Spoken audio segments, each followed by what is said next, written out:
So Black August Studios 2020. I'm in the city of Salas, Salinas.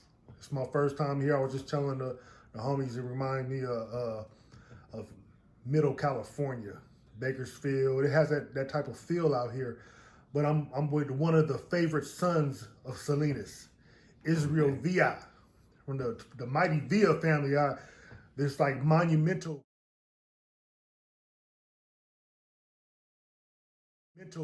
some of the pictures that I see on social media and generations. I just got the pleasure of meeting his mother and father. These are the foundations of this family. Is you can look to the left of him right now and see an older picture of his mother. And I wanted to make sure that was in the shot. So what's up with it? What's going on with you, bro? All right, Lok, how you doing, brother? Oh man, I'm just living and happy to be here. I'm happy that you welcomed me into your home and to sit down and just, I want to get your story out, man. I think that you have a very inspiring story from what you came from, how you came up, and what you're doing now. Because on Black August Studios, and I picked Black August because of all the things that happened for black folks, the Garveys and the prison breakouts of George Jackson, all that all happened in August. So Black August, when that's black and brown, because it was some of our brown brothers right there along with us in these movements. So I wanted to make sure I got you on here on this platform so we can tell our stories. It's stories from Northern California that get overlooked because of Los Angeles and different things going on in the southern part of the state. But we got some stuff going on out here too. And like I said, we in Salinas today where my boy is, man. So let's start up, man. Were you born in Salinas? If not, where are you originally from? I was definitely born here in Salinas Memorial Hospital, Southside. Southside Born Salinas. and raised here in Salinas, yes.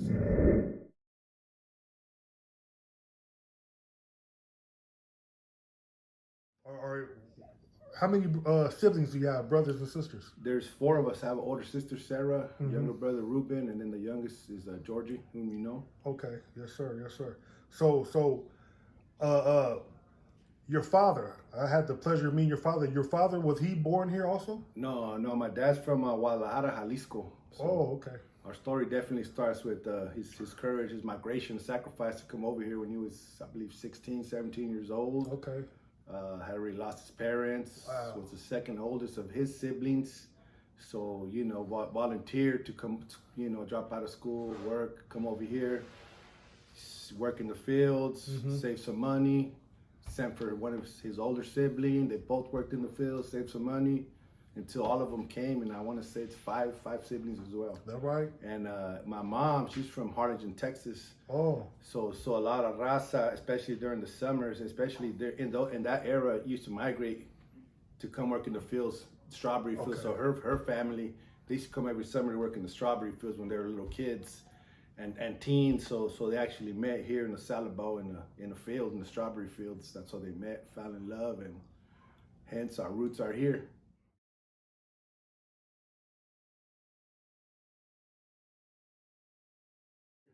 Beautiful answer. So, what part of Salinas are you from? Do you say you're from, or did you stay all over the city? Oh, I'm definitely very proud to be from East Salinas. Ain't nothing wrong with the East Side. Go ahead. No, it's that's where we grew up on Roosevelt Street. We were pretty blessed that when we were kids. I think it was like in kindergarten, right before first grade started, that there was a nonprofit called Chispa, and they do like low income housing for migrant workers, right? For farm workers. So that's when they first came to Salinas, and we were blessed to actually get selected in one of the first of two apartments that they put here, low income. So yeah, very much from East Salinas. East Salinas, okay.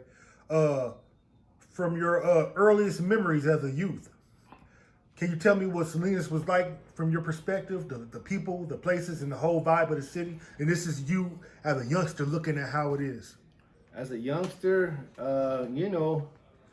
I think one thing that I really love and have always loved about our town, our city here in Salinas, that is the culture. There's a lot of culture. It's predominantly raza, Latino, however folks want to identify themselves. So it's a lot of razas. There's a lot of, our heritage, our culture is very evident, even, in elementary schools and, you know what I mean? Mariachis during the holidays. And it was just, there's a lot of culture. There's always been a lot of culture, and there remains still a lot of culture. I think it's always been a great community as far as I'm concerned. We definitely have have had our issues and our ups and downs. Probably mostly known for homicides and youth homicides. We've always been unfortunately a contender with those top three. And for a while, I know that not just unfortunately not just in Salinas, but the whole Salabo, the whole county was like the most dangerous county for the youth for like 4 out of 5 years or something. And I don't know. At one point when I was younger, it was probably something that used to excite me, but now I'm a little bit older and I see things, a little bit, some things different. And it's unfortunate how much deaths we've had here, That's crazy that you said that, because I look and I hear different things about different cities, and I've actually heard people trying to brag on, oh, my city has 300 murders, and my city has it. And you bragging, you didn't have no part of these murders, but you're bragging like it's safe for your mother, your auntie, your little brother. You bragging on murder that you had no part of, and when you just said that about how you at one time was proud that it was so active and so cracking out here, but now as you got older and you start to mature, and you probably have children and family members that you love, you don't want them getting hit by no stray bullet over people being active. You hit it right on the knob. You hit it right on the knob. Unfortunately, the system it's already impacted my next generation. So I have my baby boy, when he was 16, got direct filed, tried as an adult in 2011. A few months after I got indicted, he got busted. He grew up in West Side Merced. So he's currently in the system. He ended up taking 28 with 2 strikes. So I'm a father, you know what I mean? I'm a father, and I have other children and a bunch of nieces and nephews. And it's things that I'll say, it's a different era, it's a different time. Things were different, when we were out there doing our thing, it was different. There really wasn't, we may not have hit the 30s and 40s in those times, right? But there definitely wasn't like no innocent folks getting clapped, it was either for sure, there really wasn't no arguing. People knew, oh, well, he was from here, or usually it was these guys, getting the business and stuff like that. And now what really upsets me and saddens me, and I know it's not just our community, I know it's probably across the board, is like nowadays some of these youngsters, they just want to be killers just to kill. And we get some of these cities with high ass numbers of homicides oftentimes are targeting some innocent ass paisanos, you know what I mean? A working man, a fucking kid that's all into fucking game box or whatever. Kids are playing PlayStation. So my point is I just see some things different. And I am happy to say that at least here in Salinas in the last few years, it's mellowed out a lot. It's mellowed out a lot. I think it's a good thing, Okay. So what schools did you attend out here, and what was your school experience? Were you a good student?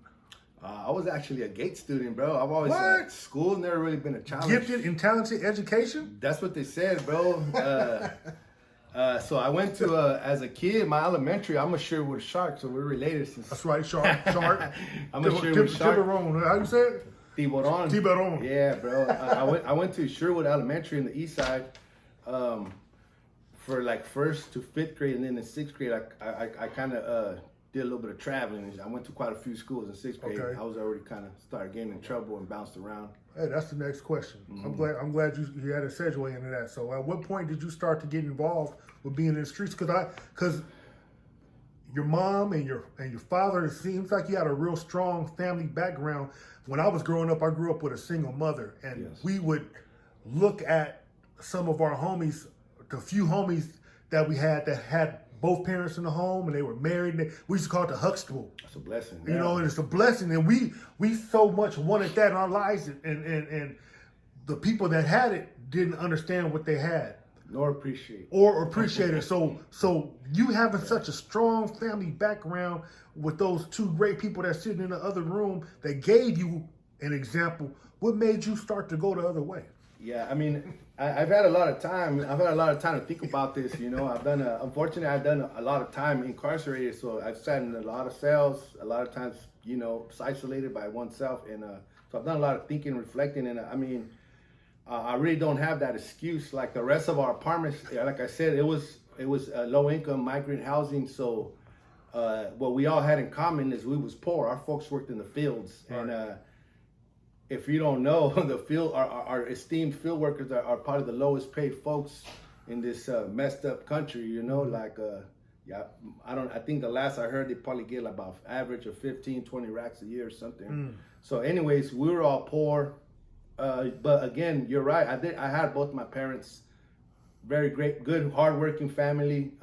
We didn't go without. We were actually, because we had both parents and they both worked in the fields, we were actually a little bit more off. So a lot of times, all of our little homies, our friends used to come eat with us and stuff like that. Dinner, you know, the whole apartment complex, everybody looked out for everybody, you know. So as far as like getting involved in the streets, I think it's just basically the way I see it, just you know, one is like they say, a victim of circumstances. You know what I mean? We got accepted into those that, you know, that housing for the low. And to that neighborhood, and I'm grateful that it was that neighborhood, you know, because the reality is, it could have been another neighborhood, and I probably would have, you know, I could have turned into something else if we would have lived in another neighborhood. Who knows? Right. But as far as that, like, you know, our neighborhood, you know, there was a neighborhood there. You know, I grew up looking up to some of like the original Fremont boys from the area right there, and So are you a Fremont boy? no, I'm not from Fremont. Although I got love for all the homies, you know, Right. all the neighborhoods and stuff. I'm you know, I grew up from SEM, Salinas East Market Street. Okay.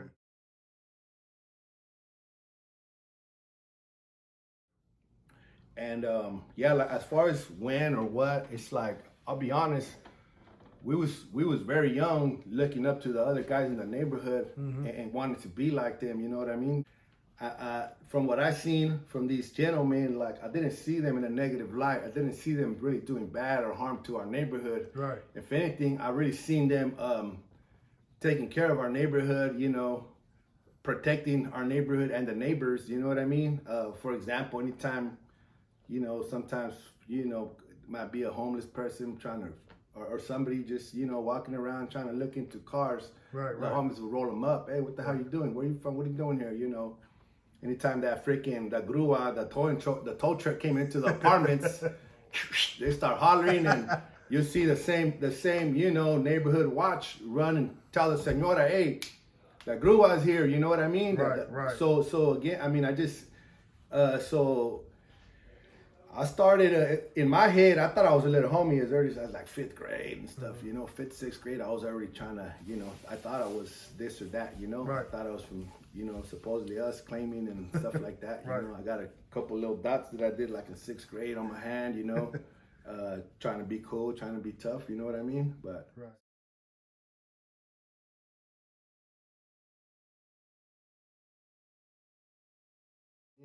Right. So we started pretty young.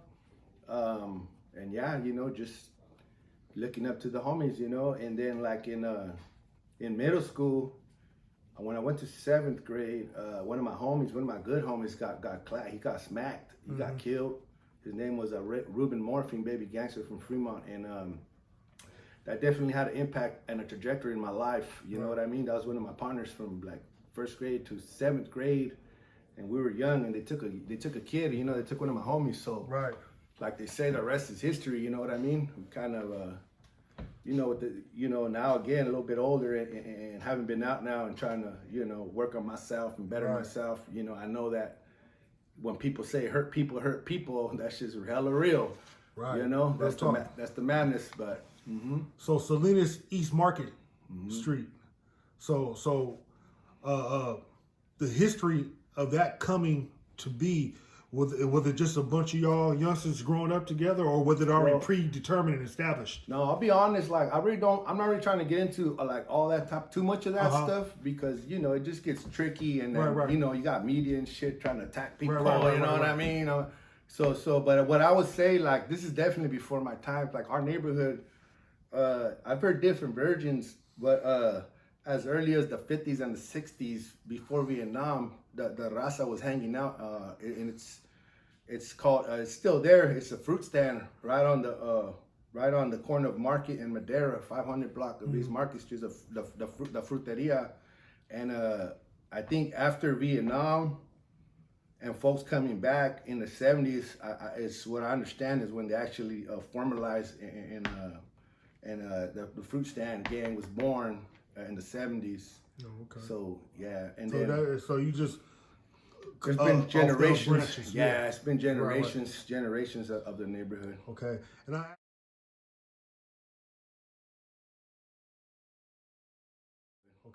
I asked just to establish what was going on in Salinas at that time, to Yeah. give it a time stamp. You said around 6th, 7th grade is when you start to make that change and start going that route. I would say, like, already we was quote unquote claiming we were Right. wannabes. We were kids, you know. We were wannabes, but in like around 7th grade, early 90s, there was definitely a change in Salinas. Right. And that change was that, you know, we went from chunking them and you know, fighting with you know, hand-to-hand combat with some weapons or something, to people started getting shot. You know what I mean? Understood. And then, you know, again, like I said earlier, the rest has been history, man. It started right. for me, again, that was a major impact. And at this time, I was kind of already in and out of juvenile hall. So when he got killed, I was in juvenile hall, you know, hurting, mad, upset, wanting to, you know, get his runbacks, but I was stuck. So it kind of, when I came home, yeah, you know, I had a problem staying out because I'll be honest, I kind of got addicted to guns, man, and you know, and yeah, and then. So you mentioned, go ahead. Throughout the years, in 8th grade, they killed another one of my good partners, Lalo Everardo Zendejas, and I'm 42. We're talking, you know, early 90s, so I could name too many people. Right. There's been a bunch of them, so yeah. Rest in peace to your people, bro. Yep. So you mentioned juvenile hall, man.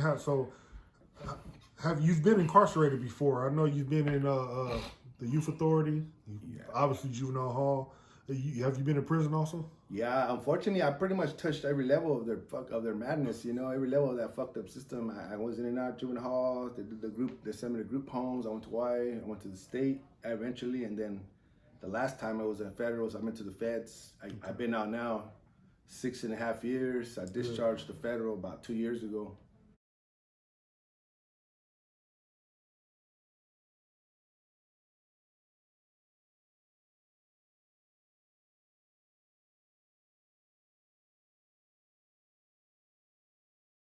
That's good. That's good. About, if you could estimate about how much time of your life, you're only 42 years old. How much time of your life have you given to the system? Close to 18, bro. Close to 18 years out of 42. And again, I've been home for 6. So out of the first, 35 years or something, about close to 18. Wow. Well, shit. I know you heard it many times, but man, welcome home. Yeah. So we're gonna get some other questions right now. A couple months ago, we were having a discussion on social media about racism, and you shared a story. I think it spurred off of the George Floyd murder. Sir. Yes, sir. And people protesting against the system, and they were blocking some of the streets in San Jose and all over the country. But we're talking specifically here in Northern California, and there was a lot of raza, Mexican people that I know online, the people I grew up with. They were like, man, what the fuck, they in the way, we're trying to get to work, we're doing this, and and like you said, because I know you come from the background of social justice work and whatnot, man, these people are trying to make a statement and protesting, so you got to understand. And I said, had it been one of your friends or somebody that you knew, you would be upset if I came over there and said, man, I need to move, man, I got to get to work. And that spurred a conversation that we had about you being brought up here in Salinas, and there's not a lot of black people here in Salinas.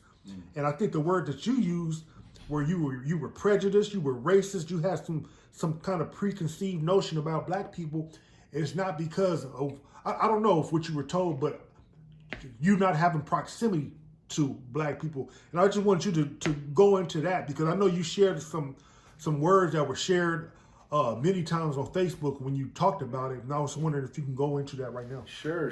So, I mean, what you said is very true. You know, here, as we were talking earlier before we started recording this stuff, like, you know, there's our demographics for the most part is primarily and predominantly Latino here. So it's not our demographics. I think it's a little bit different than a lot of other places.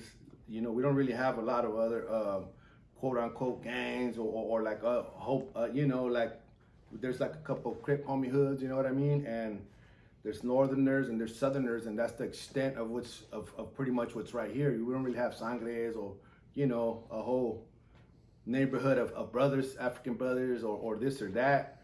So we didn't really grow up with brothers. Most of my contact, besides the very few that were in school with us, was like in juvenile hall, you know? Right. And it was sometimes the brothers from like Seaside and Marina.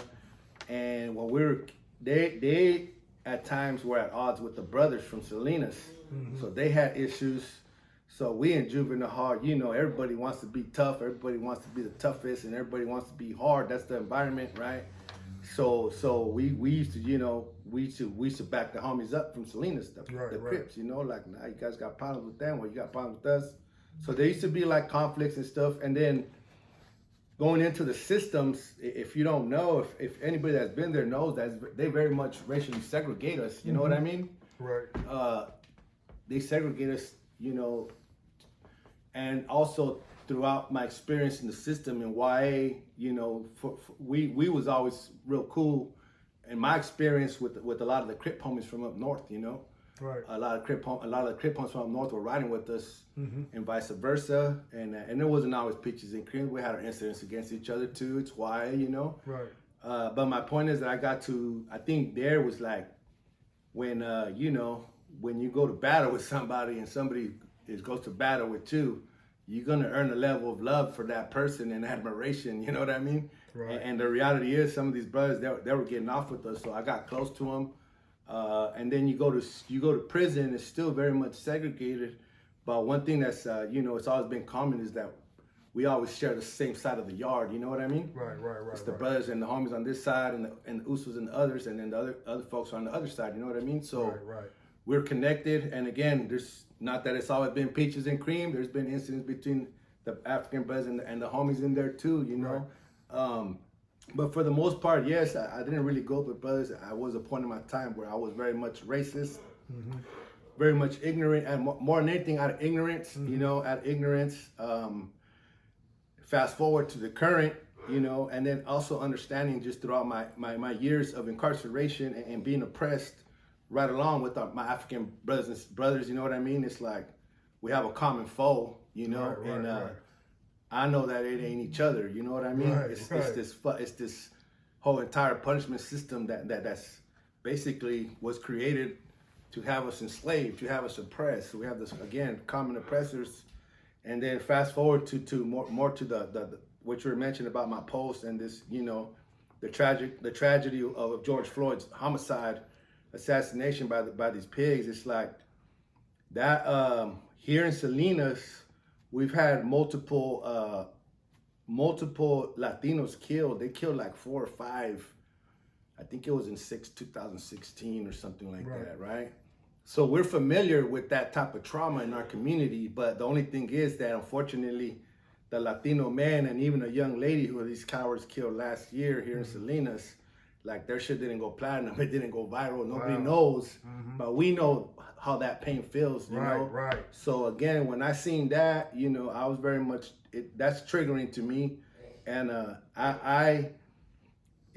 you know, since I've been home and been involved in this quote unquote what they call the movement or the work, mostly in the juvenile justice field, we're working hand in hand with everybody. You know what I mean? Our brothers and sisters, even some of our primos from down south. You know, I got homies from YJC in LA. You know, and we're all trying to work towards the same objectives, and that's to free our people. You know what I mean? Free our kids and close these institutions down. And then again, when I made that post, it's because you know, I see a lot of, I also seen a lot of negativity on social media Right. from a lot of the raza, you know, like, Right. well, where, you know, they wasn't marching for us last year when they killed Branda, this and that, and then at the same time, I'm like, shit, neither was y'all. You know what I mean? So a lot of people, so I guess just to get to the point of that post and why I expressed myself the way I did is more than anything just to try to enlighten, just to try to start a dialogue, you know? Right. Because some of my homies and some of the folks and raza period, there's anti-blackness, you know, but there's also it goes both ways. There's anti-brownness, you know what I mean? Right. So it goes both ways. And for me, again, like, I want all of our people to be free, you know, black and brown, you know, and even the poor white folks in there, everybody, you know. Sir.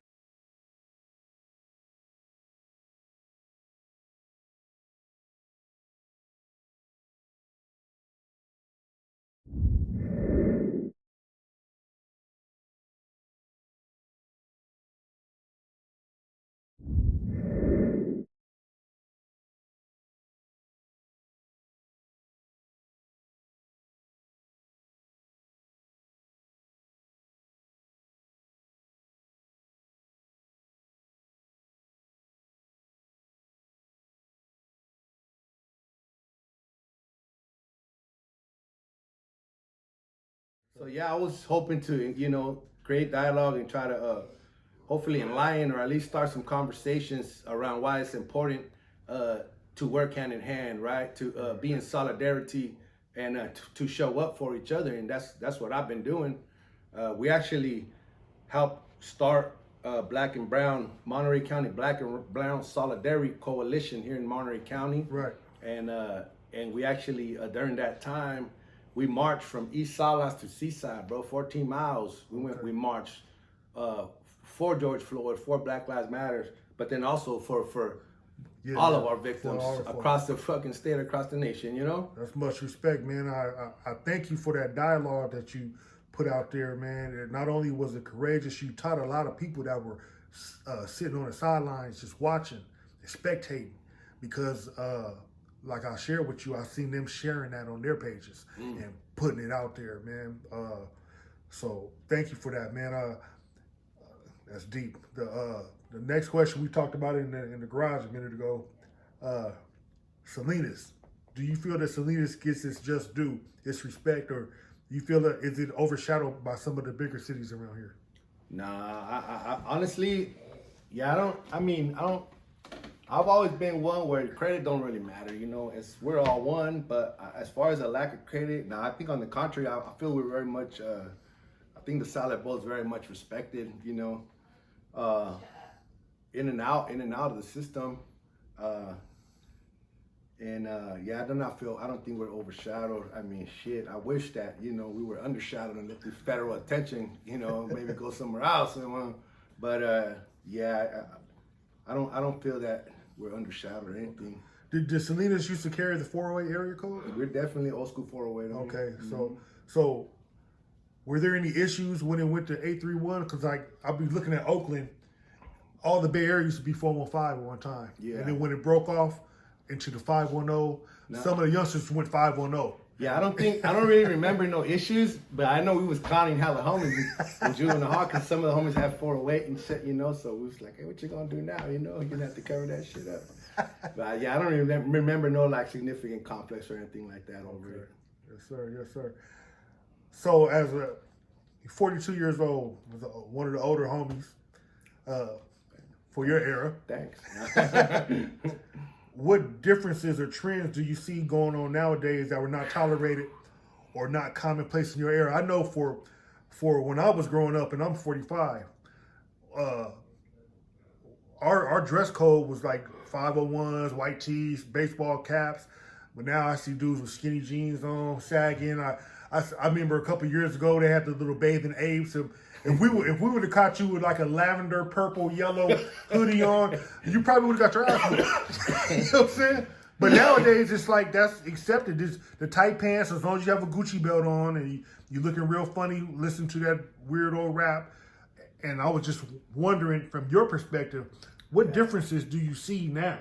I want to talk about one that I already mentioned, and that's again like this some of these young folks, just like targeting random people. You know what I mean? Right. That really hurts my heart. That's pretty sad. Anytime somebody gets taken away from a family, like that shit's hella real. Real talk. And I'm very much familiar with losses and funerals.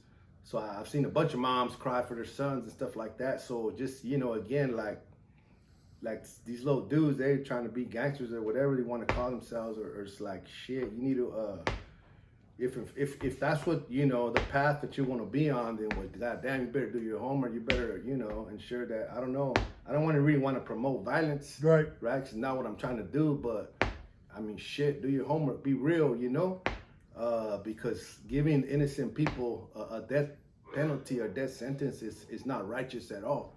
It's not gangster at all,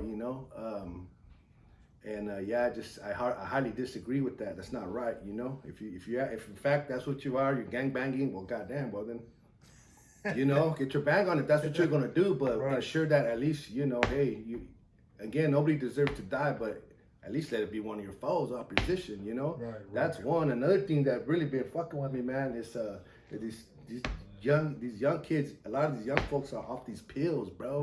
Right. So a lot of these fucking kids have been dying, homie. So I've already gone to like 6 funerals, bro, since I've been home, and then the homie's son just fucking OD'd and passed away. And it seems like we talked about how much violence we used to have, and that it's been kind of calm now, but we got a new killer in town. Is these fucking pills. Right.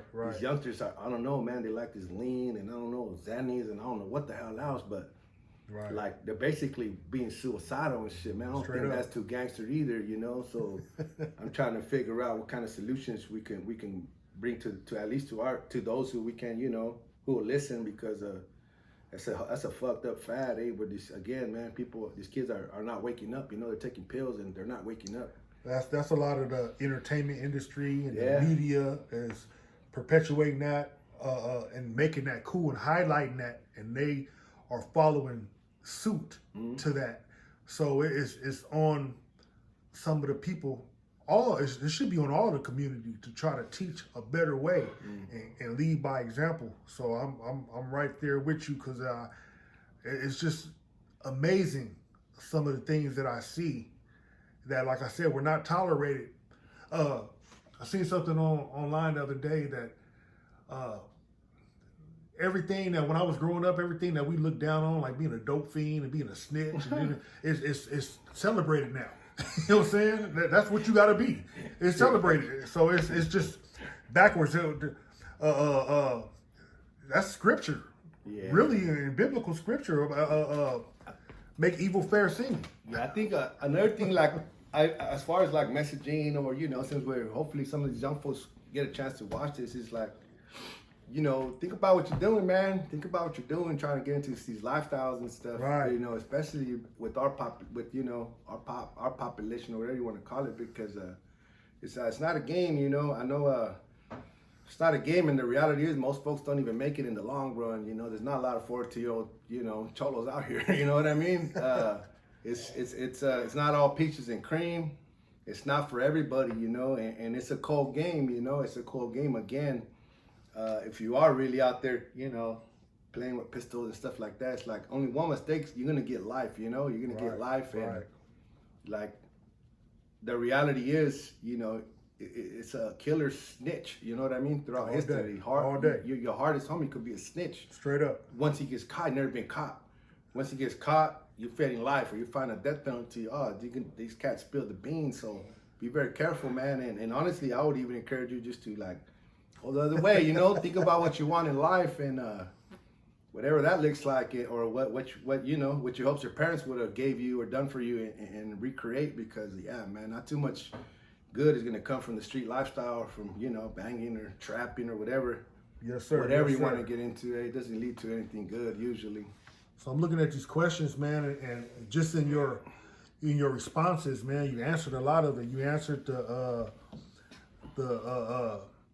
relationships between the Brown and the brothers out here. You answered that.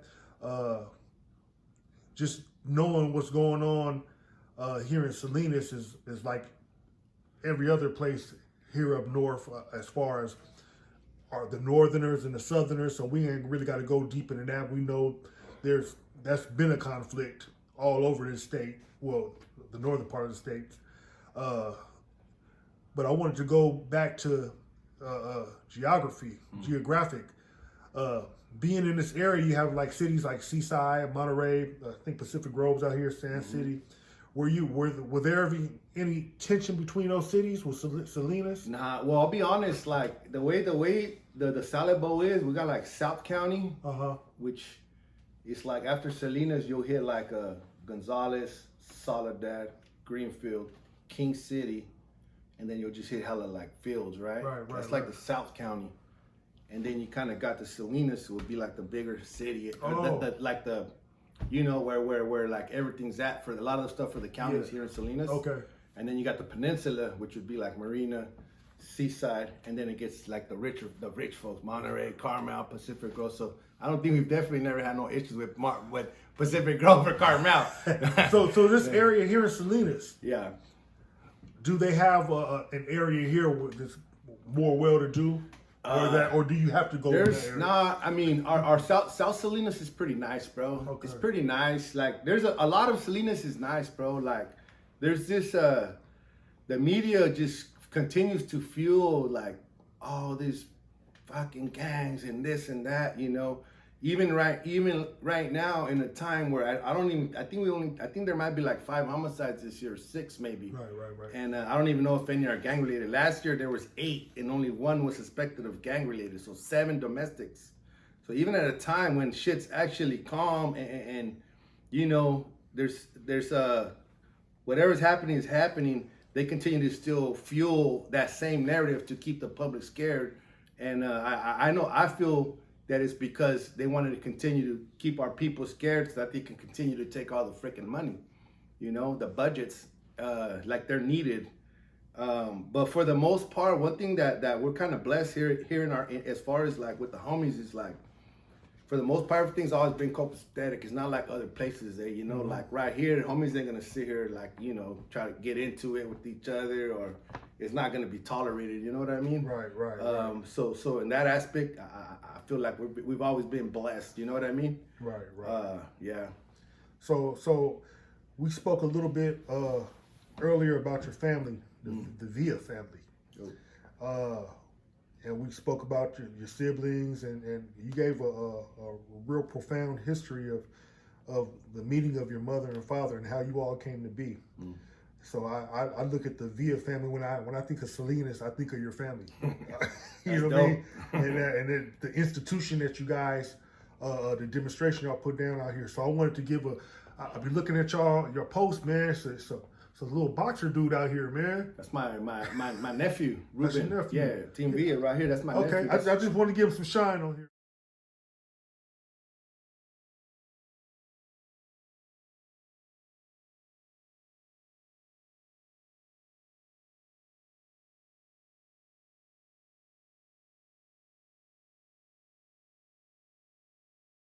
Man. Yeah. How's he doing, man? He's doing good, bro. He's doing good. We just had our first loss, bro. He just fought a tough opponent, maybe 2-3 weeks ago. All right. In Vegas, and he's 18-1. So he was 18-0, first title fight. You know, somebody else, I guess, didn't want to take it, so he took it, went for it, and we took a loss. You know, but he's doing good, man. He's a champ. He's a hog, bro. He got like so many accolades, bro. As an amateur, he went back-to-back Golden Gloves. Yeah. I just had to make sure. Yeah, we had to give a shout out to him. We're very proud, you know. we're very proud of him, man. Our family, you know, our community, because it's just another example of resilience. You know what I mean? And another good example of what's possible. You know. Yes, sir, man. I shout out to Ruben, man. Keep doing your thing, man. This is the question that I ask a lot on Black August Studios. I dealt with some Crips on my platform, Pyru, my partner out of Stockton. I asked everybody that's from Northern California. So I'm gonna ask you too. Do you consider Salinas to be the Bay Area? Heck no. Not at all. Not at all. We're Salinas and Monterey County. We're the Salad Bowl, and we actually have our very own bay. It's called the Monterey Bay. We got our own, so we're not no South Bay or nothing like that. Or, Okay, we're from the Salad Bowl, capital of the world, and we have our lovely own little bay, Monterey Bay. I gotta ask. I just gotta ask. No, not that there's, not that there's anything bad about the bay. That's all of my peoples too. Right, but right, yeah, right. no, we definitely. I don't believe anybody. We never identified as like Bay Area that I'm aware of. Yes, sir. It's again, it goes back to different eras and different age groups. I know, me being out of East San Jose, East Side again, just the stuff that we went through as far as pushing our neighborhood line when we started to be incarcerated or just being different cities. We always had issues with some of them dudes that was the Greater Bay Area, and they never counted San Jose into that number because they would always be like, oh, they on some LA shit, they Crips and Bloods, we players and popping collars and whatnot. And so geographically, yes, the quote unquote Bay Area, but politic wise, street wise, my age group, we didn't never say we the Bay, but you see some of our younger homies that's 21, 20, 24. They and popping collars and hip hop on boys. Yeah, That it's crazy that rap hip-hop. you're talking about. Again, it's the influence. Yeah. You market something to somebody, and the strongest persuasion can break down. A constant persuasion breaks down the strongest resistance. So if you keep on having, it's like a song that you really don't like. It's a sorry ass song, but it's just played so many times on the radio, you start to know the lyrics. Start singing it. Start doing the Carlton. Now you know it, and you know you don't like the song. So now we're gonna go into our change area. So we done talked about East Market Street and the YA, and I'll be sharing some pictures of you throughout this interview. But now we want to push it to the positive side. For sure. We talk about change and redemption. So what are you up to now, like career and family wise? I know that you. I'm looking at social media. I know that you had gotten married. I seen because you had a little feather in your hair that day. Yeah. I guess I'll start there since you. There you go. Yeah. Tell me. No, so I got married. I discharged federal in November of 2018, and we had our wedding plan for December. I just wanted to make sure that we discharged, and there was no chance of no funny shit from these people. Right. So I'm married, raising my children.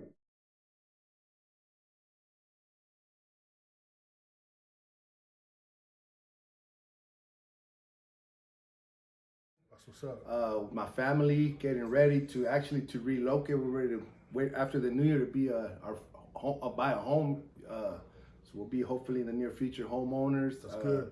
Work-wise, I'm currently the deputy director for, it's called the California Alliance for Youth and Community Justice. Good. Which is a statewide alliance primarily focused on youth justice issues. Almost 40 organizations. We've been doing some recruiting and some outreach. We're up to almost 40 organizations right now from throughout California. Right. We got members in 15 out of 58 counties in California. So, we got our formerly incarcerated organizations and led organizations from, Stockton, Oakland, San Jose, LA. Then we got, our lawyers and our advocates, our research, our data, and basically we're all believe that none of our kids should be incarcerated. We don't believe that any kid should be in a cage, and that's what we're working towards.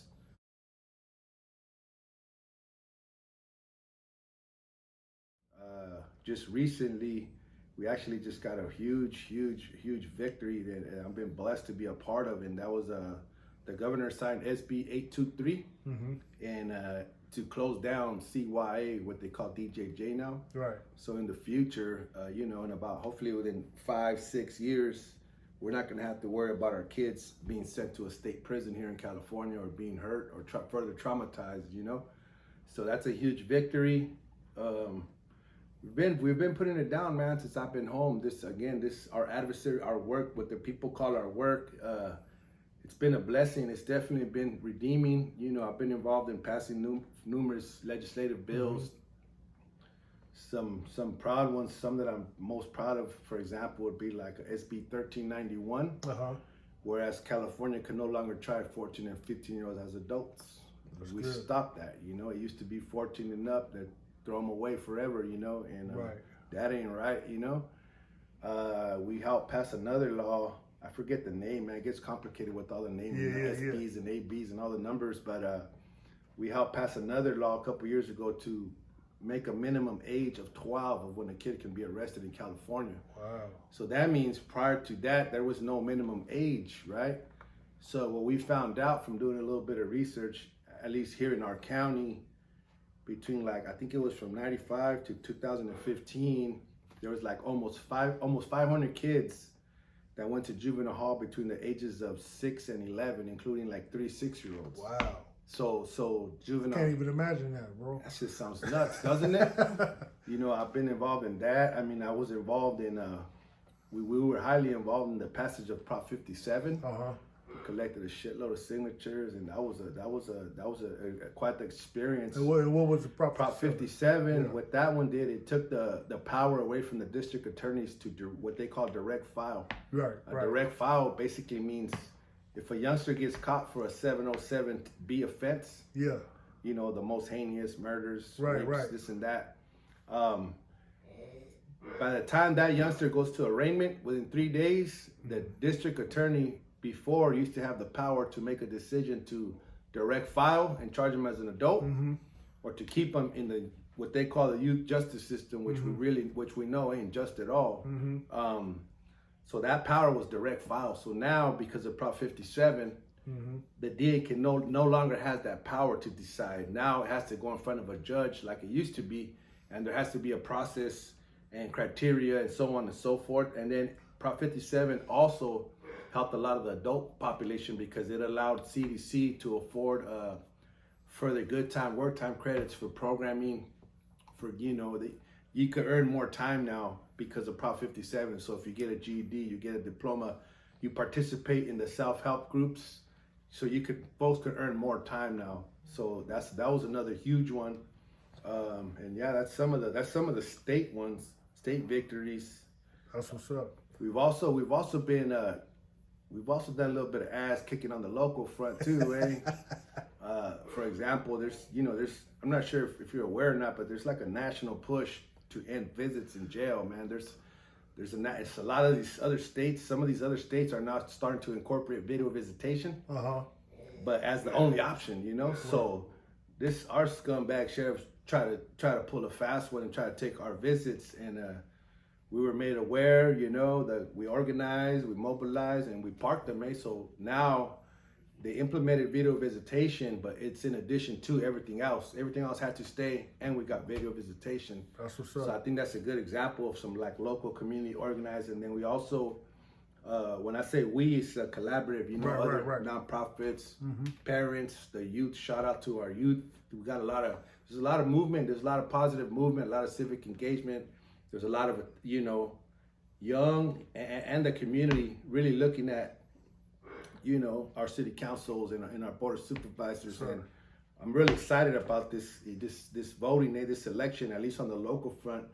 It's cracking. There's going to be some changes. There's a couple, you know, I'll say this straight up. There's a dude on that city council who sucks, A. Villegas, and he's on his way out. He's trash, you know, and he's on his way out. So there's some improvements. And I guess the last one that I'll share is that we were able to stop them from putting cops in our schools, bro. They wanted to put the SROs in our schools, what they call school resource officers, bro. And I shared that in the last interview with my boy. We stopped them, brother. We stopped them 3 out of 4 districts, you know. So we hit them in the pocket. They had to return a large majority of $3.4 million to the feds. And yeah, man. So again, I've been blessed, man. I've been blessed to be involved in some pretty badass work and some pretty badass victories for our folks, man. That's a beautiful thing, man. We thank you for your work, man. We thank you for your work. Like I said, I was sitting with my little homie Lazy Loke, and I was telling him I'm gonna show you that part of the interview after we're done here. But I was like, man, I'm gonna go holler at my partner in Salinas, and he's gonna know these these numbers and shit, because we were sitting there speculating. I was Googling this shit, you know what I mean? And I think I put the wrong one, but hey, fuck it, he's here now, and he got it down for us. You were once part of a organization called MIPA. MIPA? Milpa. The MIPA Collective.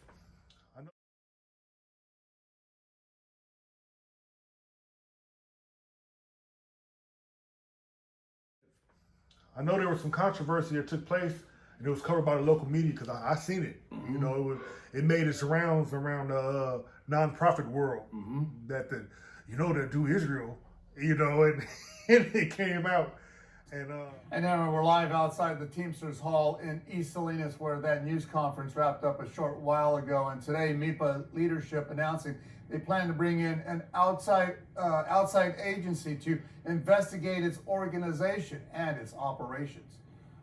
MIPA will begin a process with our fiscal sponsor, Action Council, to best determine a 90 to 100 day review process for our organization. This video of MIPA employee Israel Villa flaunting the gang lifestyle while talking with a convicted murderer inside the Monterey County Jail put the nonprofit in the spotlight. At a news conference Monday afternoon, its leader said MIPA is going to take a long, hard look at its operations. This will involve an outside organization to conduct an independent review and assessment of our current policies and procedures and provide us with recommendations on any changes that we can implement to further strengthen MIPA operations and to continue our mission of healing, restoration, safety, and well-being in our community. It's the second news conference MIPA has held in less than 5 days, and no one addressed the behavior of Villa in that video, who's wearing gang clothing of an East Salinas gang. Monday's news conference, more support rally than a call for change, with at least one supporter, Mal Mason, bringing race into the issue, saying other organizations that have experienced controversy haven't received the same treatment as MIPA. The people may have been brought to justice, maybe, but the organizations were never vilified. MIPA is being vilified. That's a difference in treatment. And the reason for the difference in treatment is color. Color and race, so-called race, ethnicity. I know that there's some out there that want to drag them through the mud for being effective. Well, too bad. We're here, we're not going to go anywhere. I wanted to get a little bit, not too deep, but a quick rundown of the misunderstanding of what happened. Me personally, I think that if we're saying that we're fighting white supremacy, I think that you need to stand by your people. That's just my deal. That's the thing with nonprofits, that if you step out of this box that they have for you and you do any type of thing that's a little bit radical, and then they start to, oh, we're gonna take this money from you. Now you bow down. Now you're a coward, man. To me, my personal feeling. But I wanted you to get a little into that. And it's not about smutting nobody up. It's about telling the truth, a hard truth sometimes. Yeah, no, I mean, one thing about me, brother, is that, and people that know me know that I'm very much honest. I'm an open book, Right. I don't beat around the bush. I trim it. Let's get straight to the point, But I mean, what ended up happening, bro, was I kind of got caught slipping, man. Back in March of last year, bro, I had went to one of my little homies' funerals, man, and kind of woke up a little late, running late. Didn't eat nothing, Got dressed, took off to the funeral, and this was in the morning. Not long after getting there, I'll be honest, I started drinking, Right. With our little homies and shit. We're sad, we're emotional. Right. Youngster, rest in peace, Tank, he passed from cancer, hella young, bro, late 20s or something. And it's not too often that I get a kick with my little homies, Right. I'm a dad at work. I'm not out here gangbanging. I'm not here, you know what I mean? I'm not here with the youngsters. I don't got time for that, I'm handling my business safe, but I still got hella love for all my little homies, and that's one thing that they'll all confirm, this whole town will confirm, he loves the homies, he loves his little homies, and I try my best to look out for him. And so anyways, long story longer, man, I got hammered, we drank. I basically drank all day, and hey, that liquor is not good for us, homie. You know what I mean? It's not good for us, and I've always been one to take responsibility, and that's it. That's me taking responsibility. I was drinking, and that's not an excuse. And honestly, like, what ended up happening was one of my little homies called from the jail, homie.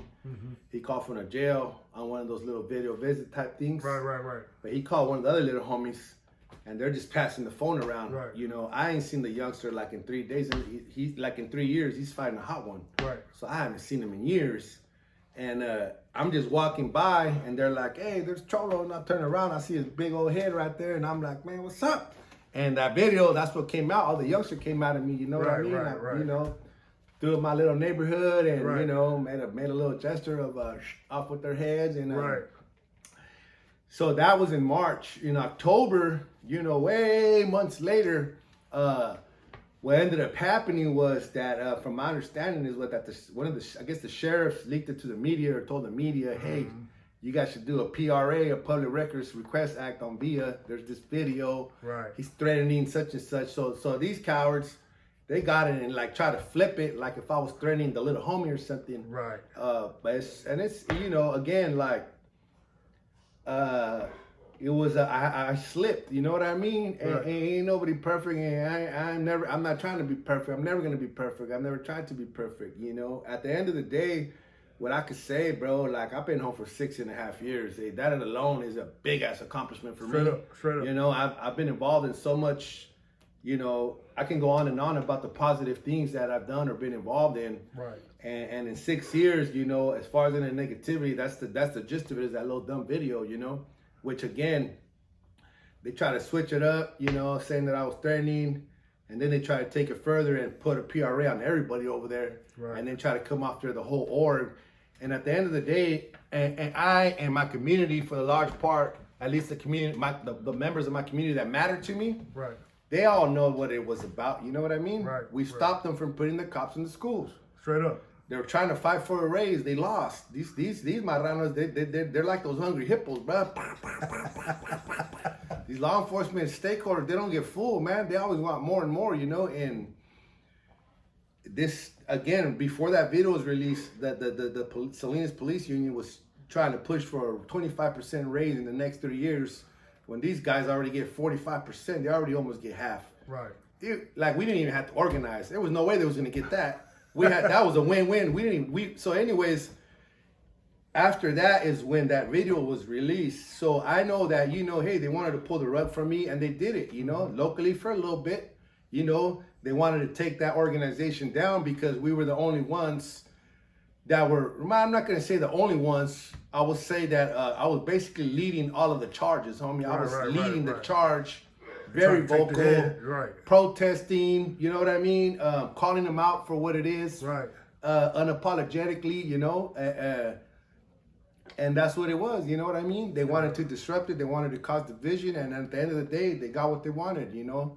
They pulled the rug, you know what I mean?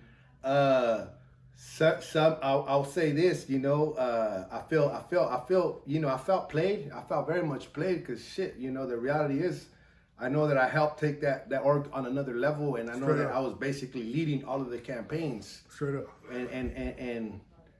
And yeah, you know, so, but it is what it is. You know, at the end of the day, I'm a firm believer that everything happens for a reason. You know, every time I got busted, every time I was fighting life. Would you do anything different?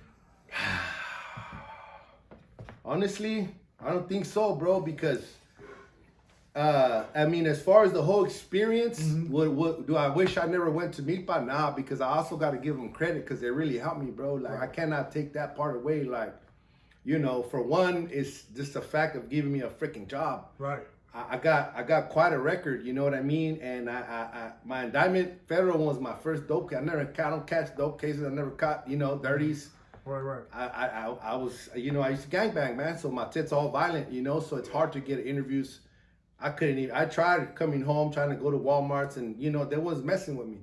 So I'm grateful for the opportunity, you know, of an employment. You know, they introduced me to a lot of positive things, you know, like, you know what I mean? Our ceremony, our sweat lodge ceremony, you know, the medicine, that cedar, that copal, you know, the concept of healing, you know what I mean? So I'm grateful for you know, again, the opportunity and my growth there, because it led me to where I'm at now, you know what I mean? So again, I'm not gonna sit here and really like talk smack about anybody because, you know, I'm not, it's not my character, you know. I'd rather I like to do things. If there's gonna be any type of conversations, I like them in person. You know what I mean? So I'm not gonna really like smut anybody up. Or it's cool. I still, I'm still cool with some of the folks there. Most of them, for the large part. We can say, unfortunately or fortunately, some relationships were severed. But again, like I said earlier, not all storms are bad. Some storms come to clear some people out of our way, and that's kind of at this point. That's how I'm looking at it. And one thing about me, it's like I've been through some shit that you could only imagine. I'm sure you could relate because you got a similar background, And one thing about me is I'm not gonna fold. I'm not gonna break. You know what I mean? That's right. It's just not in no chapter of my book. That's right. And so it is what it is. It was a little earthquake in my world for a little bit, and I was sad and I was mad, and I went through some emotions, a little roller coaster for about a month, and I had to, hey. You gotta look in that mirror, you know what I mean, and look yourself in the eye and like, hey, snap out of it, Cholo. Bounce back. Bounce back, brother. And you know what? It's cool. Let bygones be bygones. And hey, I'm good.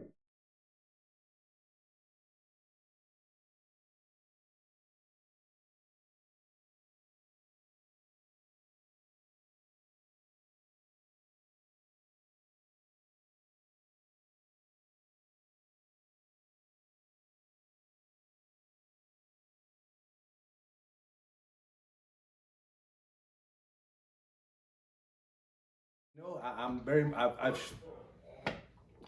don't know. They call this is such a thing called resilience and perseverance, and that's it's all up in our DNA, so I'm good, I'm still in the movement. I'm not gonna like that video or their attack to scare me. That shit's not gonna work, blood. That's right. You know what I mean? So it's like, I'm gonna keep fighting for my peoples, man, for our youth and for the future, All the time. I appreciate you being such a stand-up brother and a soldier in the work to try to bring some freedom, some liberation, to rising of our communities, the downtrodden, the royalty, our people, man. As we bring this to a close, I want you to, if you got any special message, words of wisdom, of encouragement that you want to share with the people. Yeah, I mean, again, like I love all my people, but I'm not even tripping off the people. Like, I want to help the youngsters, you know what I mean? Right. Like, this younger generation and this future generation, like...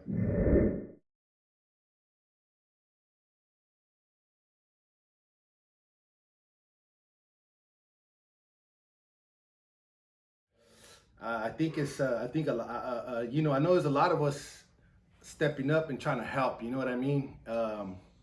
And such as I'm not the only one. There's a lot of our folks I'm connected to them up and down the state, I guess what I'll say, like, we need help, it takes a village to raise a child, they say. And the thing about it, bro, is like we're village, Sure. We got indigenous roots here in Mexico, and your indigenous roots are over there, Right. And so I guess if there's something for folks, and I mean it applies to everybody, but tap into your roots, you know what I mean? Yes, sir. Because if you listen to this these systems and their narrative and even their miseducational systems, like it's not all truths. Whoever wins the wars get to tell the stories, and they came and they conquered, and it's their story. But I know for sure it's like, again, like might not be the sharpest tool, but I'm all right intellect wise, and I know Columbus didn't fucking discover shit. My primos were already over there,